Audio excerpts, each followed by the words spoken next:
Assalamualaikum warahmatullahi wabarakatuh. Hari ini kami akan mencoba untuk mendemokan praktikum kesuburan tanah dan pembukaan. Dalam hal ini adalah penetapan bahan organik tanah atau C organik.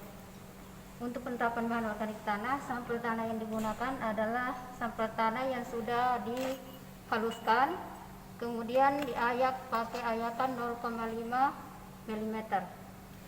Setelah itu, tanah yang kita sudah ayak seperti ini, kita timbang seberat 0,5 gram untuk tanah mineral.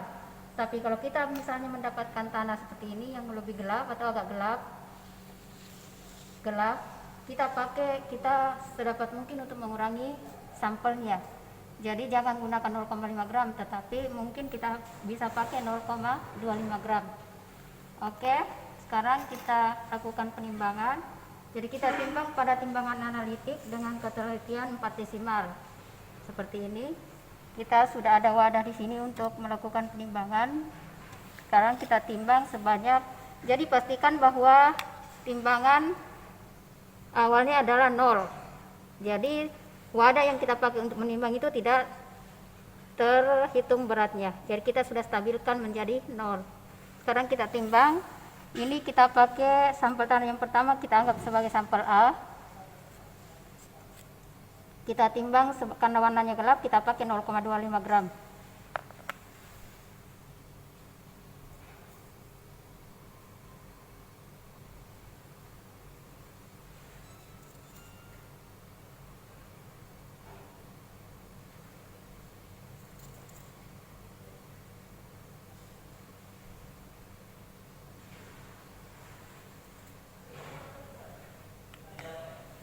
Sudah kita timbang 0,25 gram. Kita tunggu sampai angka di timbangan atau berat di timbangan stabil, baru kita catat. Oke. Jadi beratnya kita timbang setelah angka di timbangan stabil atau sudah berhenti, tidak berubah lagi. Kita catat beratnya di sini menunjukkan 0,2550 untuk sampel tanah A. Jadi kita catat seperti ini. Kemudian sampel kita masukkan ke dalam Erlenmeyer sebagai alat yang digunakan untuk penetapan C organik.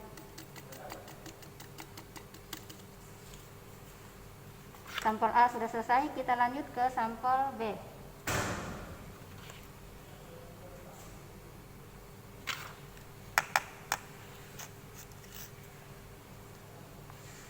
Ini timbangannya karena belum stabil, kita stabilkan dulu menjadi 0,0. Ya. Kemudian kita timbang untuk sampel B. Sampel B karena warnanya agak terang atau lebih terang dari sampel A, kita gunakan berat biasa 0,5 gram.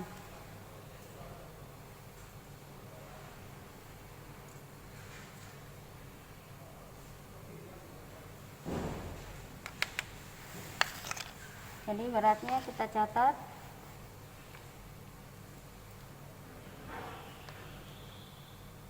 (0,53)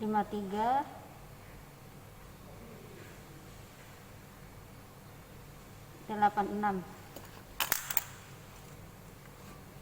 Kita masukkan ke Erlenmeyer kedua atau sampel B. Jadi ini sampel sudah siap untuk kita analisis bahan organik atau C organik yang nantinya kita menggunakan metode Polky and Black.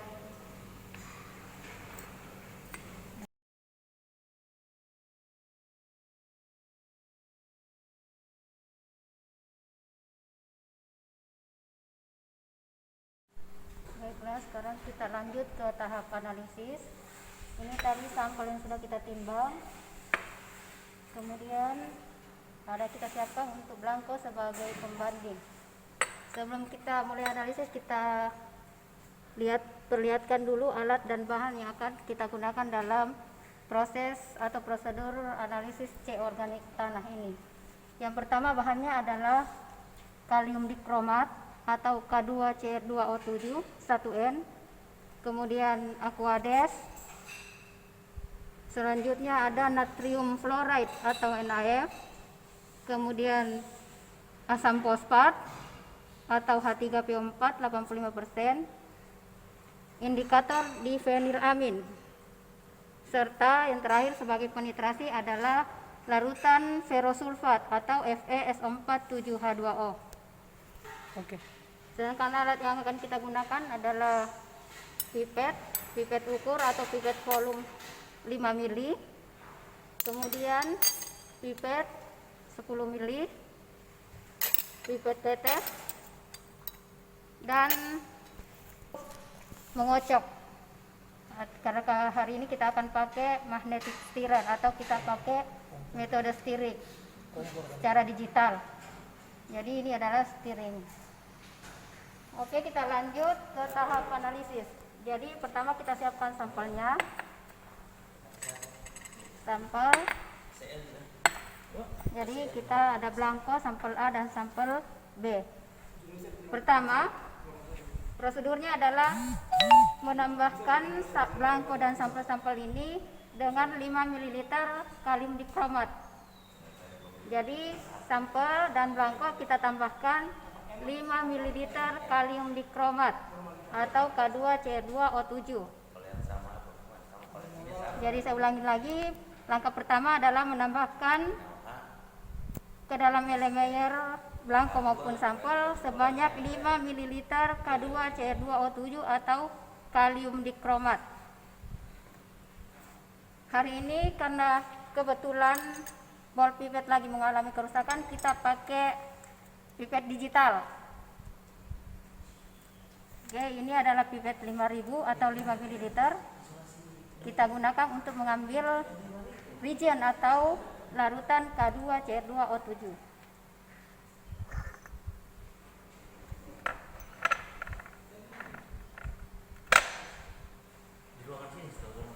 Pertama kita masukkan di blanko, kemudian sampel A,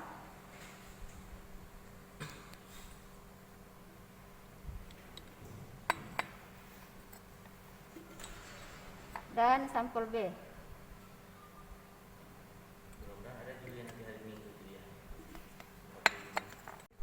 Oke, selanjutnya kita tambahkan asam sulfat atau H2SO4 sebanyak 10 mili.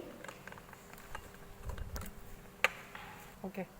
Jadi kita tambahkan selanjutnya asam sulfat atau H2SO4 sebanyak 10 mili. Mohon maaf karena kami tadi lupa menyampaikan bahwa asam sulfat juga digunakan dalam prosedur ini.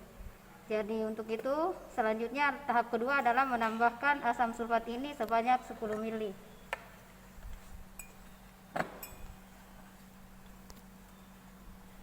Jadi Bapak kameramen.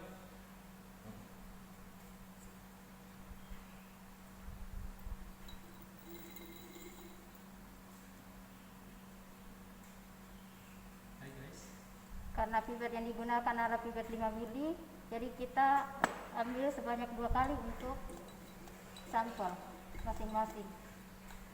Sekarang sampel A.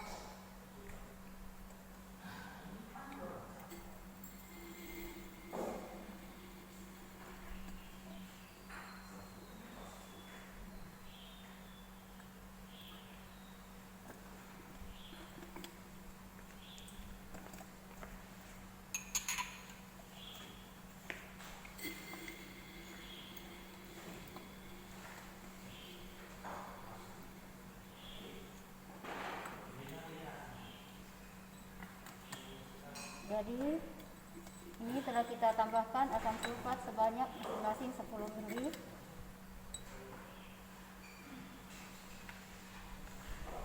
Kita goyang sebentar. Ini digoyang agar tanah atau sampel tanah dengan reagent homogen. Kemudian kita biarkan sekitar 20-30 menit untuk membiarkan asam sulfat atau reagent bereaksi dengan sampel tanah. Di sini karena reaksi asam sulfat akan terasa panas, dan kita biarkan sampai reaksinya hilang atau sampel menjadi dingin.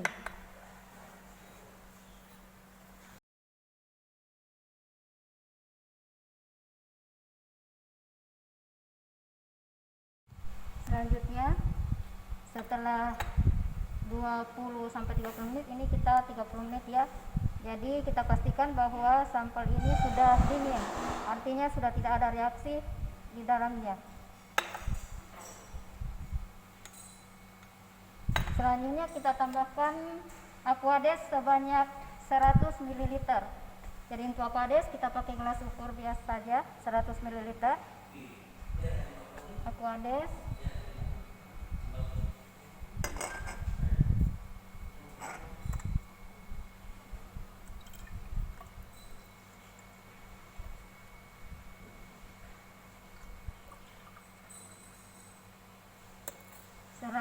ml. Kita masukkan ke masing-masing air layer. Pertama kita masukkan ke Blanco.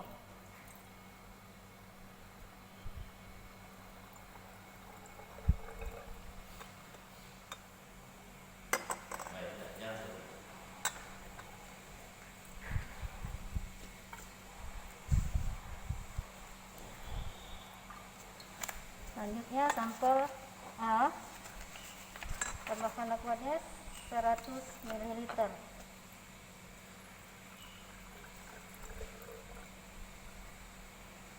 Dan terakhir sampel B.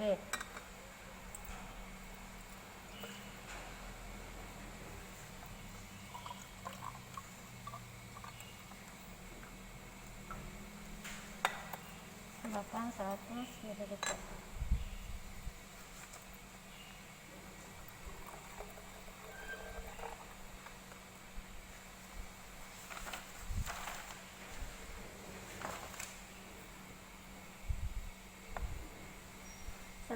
Setelah ditambahkan Aquades, selanjutnya ditambahkan dengan bahan berikutnya, yaitu natrium fluoride atau NaF sebanyak 5 ml menggunakan pipet digital 5 ml. Jadi tip yang kita gunakan diganti, di tiap bahan kita gunakan usahakan tip yang berbeda. Jadi kita pakai tip baru.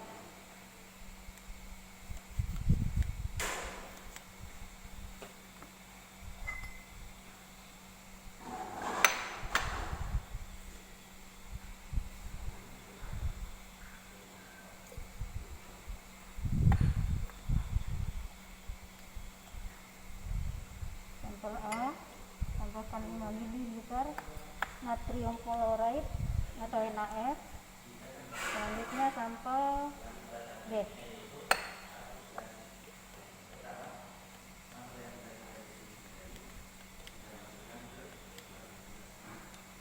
Jadi penambahan NaF sudah selesai, masing-masing sebanyak 5 ml.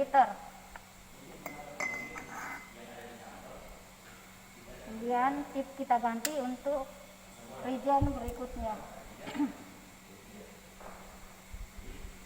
Selanjutnya penambahan H3PO4 atau asam fosfat. Asam fosfat juga sebanyak 5 ml. Jadi masing-masing ditambahkan asam fosfat 5 ml. Dari Blanco.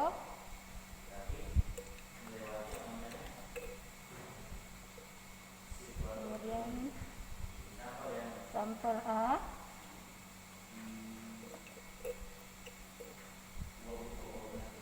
dan sampel B. Masing-masing ditambahkan dengan asam fosfat sebanyak 5 ml.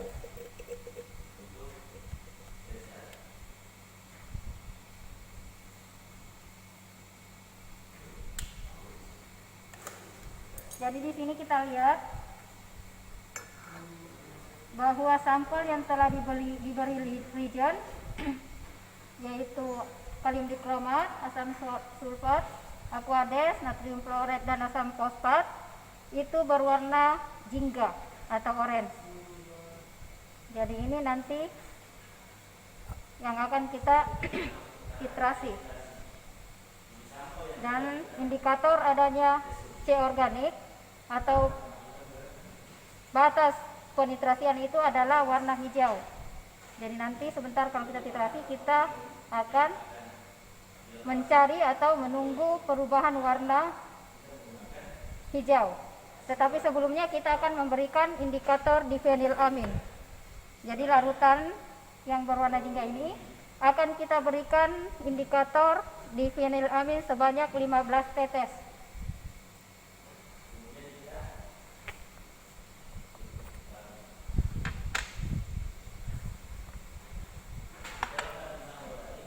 Jadi kita beri indikator difenilamin 15 tetes. Pertama untuk blanko.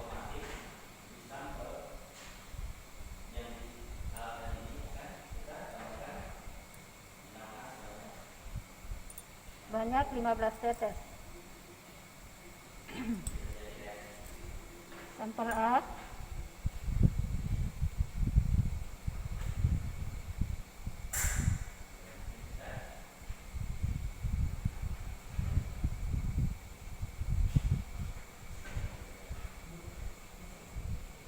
Dan sampel B.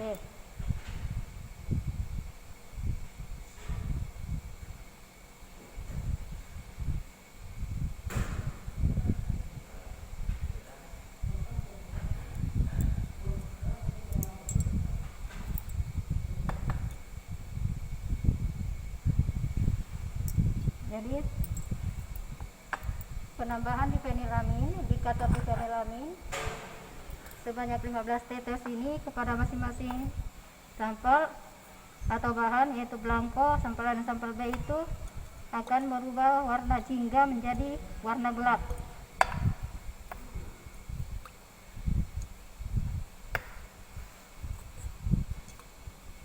Jadi larutan berubah menjadi warna gelap. Larutan ini sebagai langkah terakhir adalah dititrasi menggunakan FeS4 atau larutan ferosulfat 1N sampai larutan berubah menjadi warna hijau. Jadi hari ini kita menggunakan digital burette. Ini adalah digital burette yang akan kita gunakan untuk menitrasi sampel yang sudah ditambah reagent. Sekarang kita atur posisinya dulu.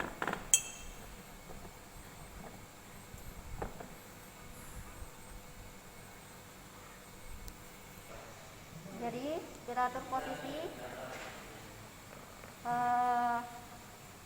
digital burette-nya. Kemudian kita pastikan di dalam pipa digital burette ini tidak ada rongga udara atau tidak ada pipa yang kosong. Jadi kita keluarkan dulu sampai semua pipa terisi.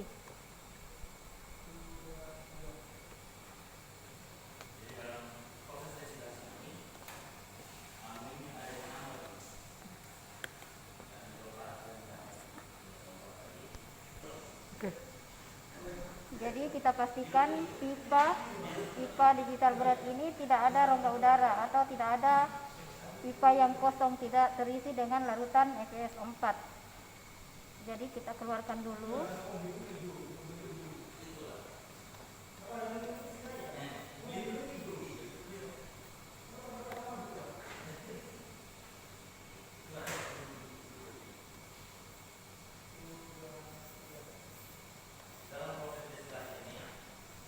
Pipa dari digital burette kita pastikan untuk terisi penuh sampai ke ujung, tidak ada rongga udara di dalam. Selanjutnya kita titrasi blanko terlebih dahulu menggunakan magnet. Kita masukkan.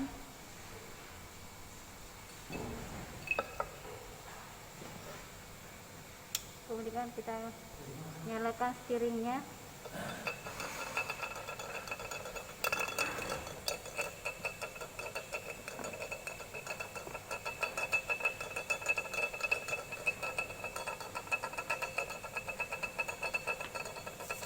Supaya lebih jelas sebaiknya kita letakkan kertas putih di dasar elemayer, di bawah elemayer, supaya lebih jelas perubahan warna yang terjadi.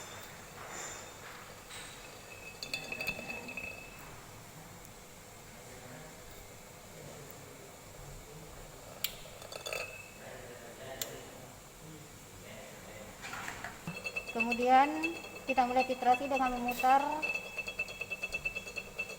tombol pada digital bullet.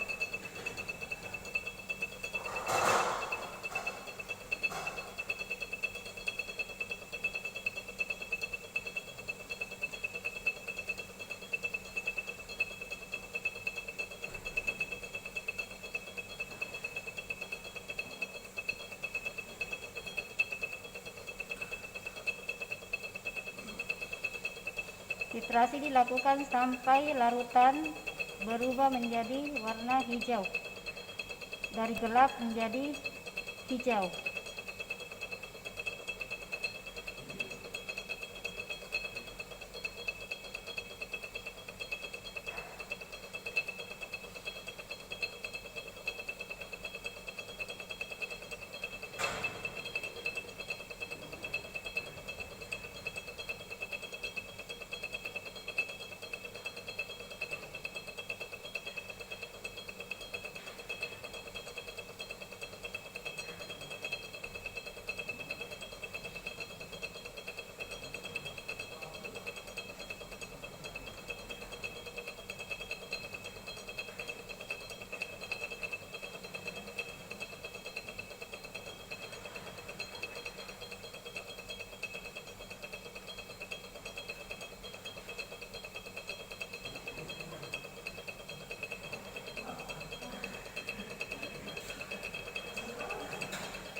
Jadi perubahan warna sebelum hijau akan kelihatan berwarna ungu.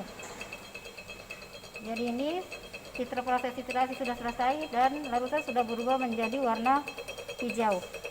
Jadi magnet kita hentikan. Kemudian kita catat volume FeSO4 yang kita gunakan sampai warna hijau terjadi. Jadi di sini kita lihat untuk blanko itu kita gunakan ferrosulfat sebanyak 9,44 ml. Jadi itu kita catat.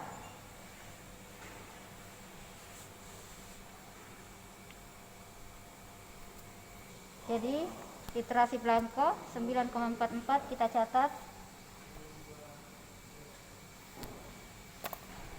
Kemudian kita selanjutnya menitrasi sampel A. Kita akan menitrasi sampel A, tapi sebelumnya magnet yang kita gunakan alangkah baiknya kalau dibilas, kemudian dimasukkan ke sampel A.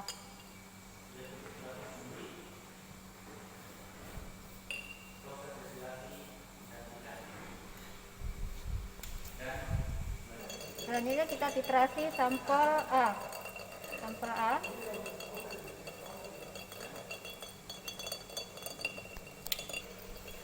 Selanjutnya kita titrasi untuk sampel A. Tapi sebelumnya kita clear dulu digital bulletnya supaya kita mulai menghitungnya dari 0 lagi. Kita clear. Ya. Setelah angka menunjukkan 0, kita mulai titrasi.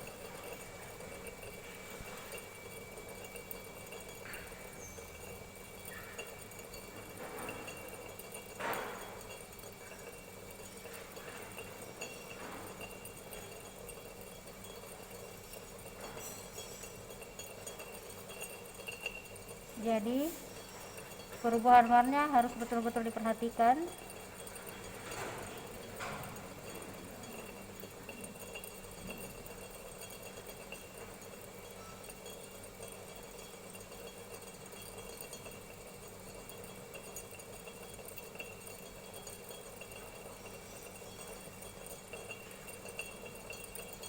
Setelah warna kelihatan keunguan, kita harus pelan-pelan untuk penitrasian. Jadi kita usahakan kita titrasi tetes per tetes.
Jadi warna sudah mulai ungu.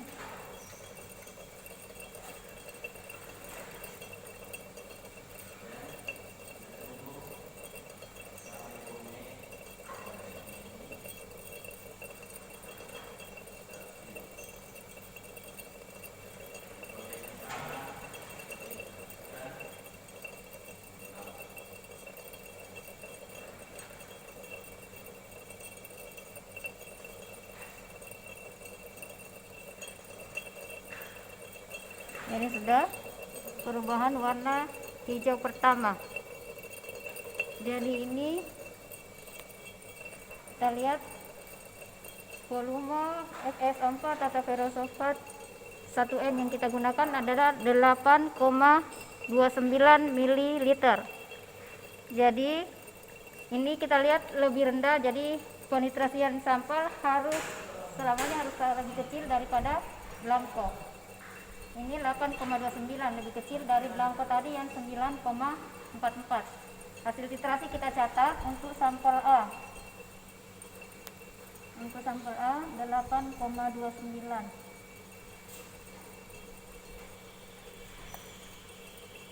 Selanjutnya kita ganti untuk titrasi sampel berikutnya, yaitu sampel B.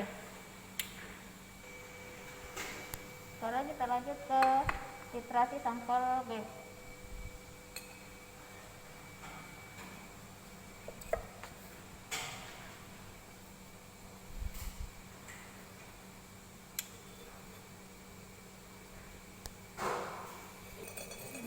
kita titrasi sampel B. Ini sudah kita clear, jadi angka sudah menunjukkan 0,0. Sekarang kita mulai titrasi.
Jadi sudah warna sudah biru tua.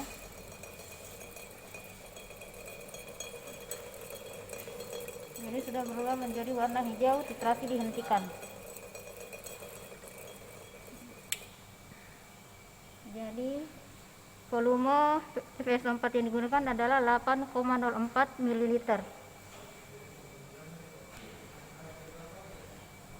8,04 ml kita catat. Jadi sudah selesai penitrasian. Alat kita atau digital bulatnya kita tutup. Kemudian kita matikan. Di sini ada tulisan mode, itu kita tekan untuk mematikan alat. Kemudian ini kita tutup. Ini adalah hasil penitrasian. Jadi sudah terlihat. Sini kita lihat bahwa semua yang sudah kita titrasi, baik blanko, sampel A, sampel B itu sudah berubah menjadi warna hijau dari sebelumnya jingga sebelum diberi difenilamin, kemudian setelah diberi difenilamin berwarna gelap, dan terakhir setelah dititrasi pakai FSO4 1N itu berubah menjadi warna hijau. Untuk selanjutnya prosedur analisis C ini sudah selesai. Selanjutnya hanya kita tinggal mengolah data yang telah kita dapatkan dengan menggunakan rumus yang sudah ada di modul. Jadi untuk terakhir mungkin analisis C kita sudah selesai, kita tinggal olah data. Mungkin tadi saya lupa ingatkan bahwa sebelum kita bekerja, sebelum masuk lab, kita sebaiknya menggunakan APD, yaitu alat pelindung diri yang terdiri dari jas lab, masker, dan kalau ada handphone atau kaos tangan, itu lebih bagus lagi. Terima kasih, mudah-mudahan walaupun mungkin secara online ini bisa memberikan manfaat kepada adik-adik mahasiswa untuk menambah pengetahuan tentang bagaimana prosedur analisis, khususnya analisis bahan organik atau C organik di dalam laboratorium. Terima kasih. Assalamualaikum warahmatullahi wabarakatuh. Assalamualaikum warahmatullahi wabarakatuh.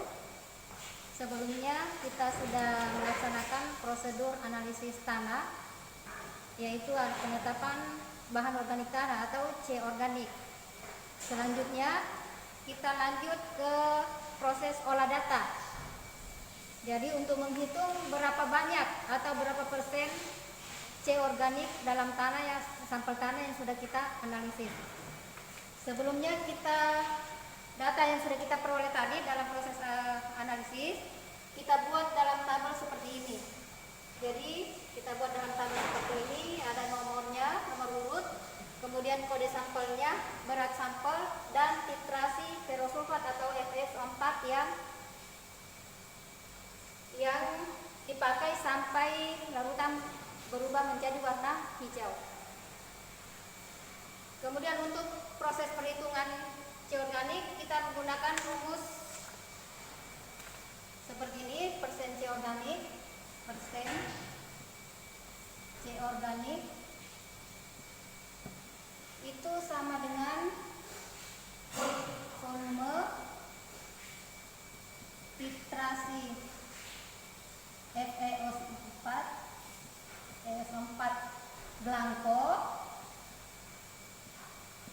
dikurangi dengan volume titrasi sampel. Jadi ini sekarang kita sampel A dulu ya. Sampel A. Jadi sampel A dibagi dengan berat sampel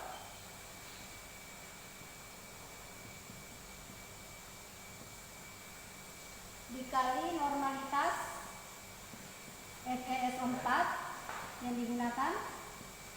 Itu tadi adalah 1N ya.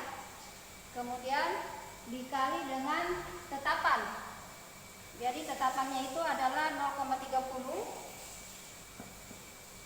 dibagi dengan 0,77. Sekarang kita masukkan data yang didapat dari hasil analisis. Volume titrasi untuk PFS4 untuk belangko adalah 9,44. 9,44 dikurangi dengan volume titrasi sampel A. Volume titrasi sampel A adalah 8,29. Dibagi dengan berat sampelnya adalah 0,2550 gram. Dikali dengan normalitas FS4 itu 1, dikali dengan 0,30 per 0,77 sama dengan 9,44 dikurangi dengan 8,29 ya.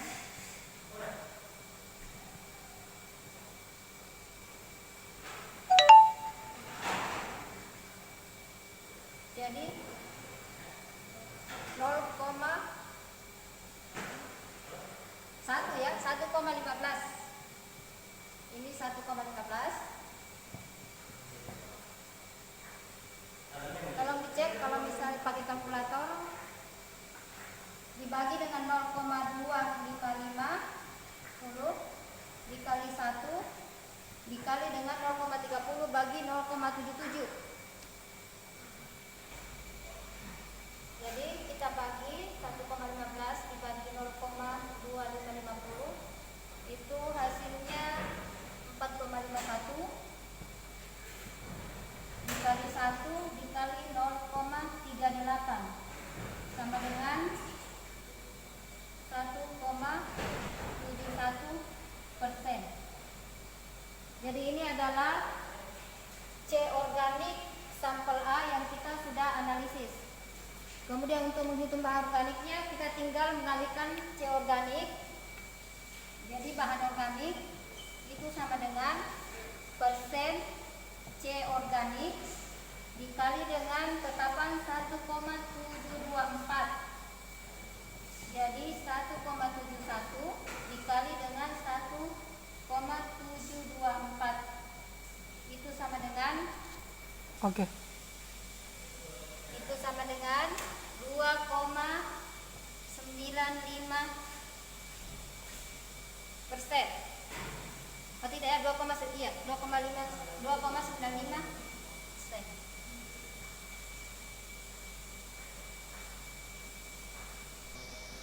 Jadi inilah hasil C organik, perhitungan C organik dan bahan organik sampel A. Setelah selesai dianalisis berdasarkan data yang diperoleh hasil analisis, C organik sampel A adalah 1,71% dan bahan organiknya adalah 2,95%. Jadi mungkin untuk adik-adik bisa dilanjutkan menghitung C organik dan bahan organik untuk sampel berikutnya yaitu sampel B. Saya kira demikian saja untuk praktikum atau demo praktikum penetapan C organik tanah dalam mata kuliah atau untuk mata kuliah kesuburan tanah dan pemupukan. Sekian dari kami. Mudah-mudahan adik-adik bisa memahami dan bisa melakukan atau setidaknya memberikan tambahan pengetahuan tentang prosedur analisis laboratorium C organik dan penetapan bahan organik tanah. Jadi hasilnya itu tadi yang 1,71% itu untuk kriteria tinggi rendah sedangnya adalah masuk dalam kriteria rendah.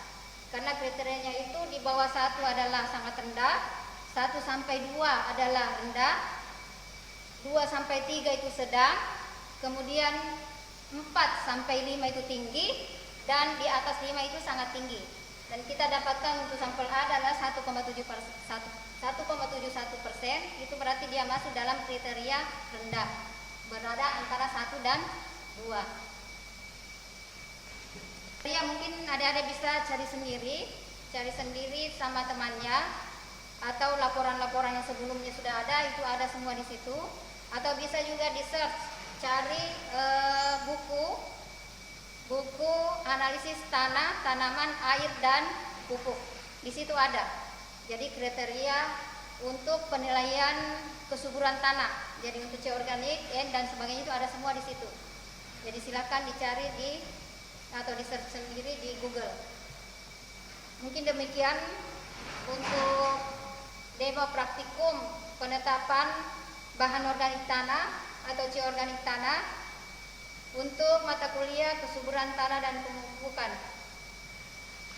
Lebih dan kurangnya mohon dimaafkan. Mudah-mudahan ini ada manfaatnya bagi adik-adik walaupun dalam kondisi yang sangat memprihatinkan, tetapi ini jangan menghalangi kita untuk tetap menimba ilmu. Sekian dan terima kasih. Assalamualaikum warahmatullahi wabarakatuh.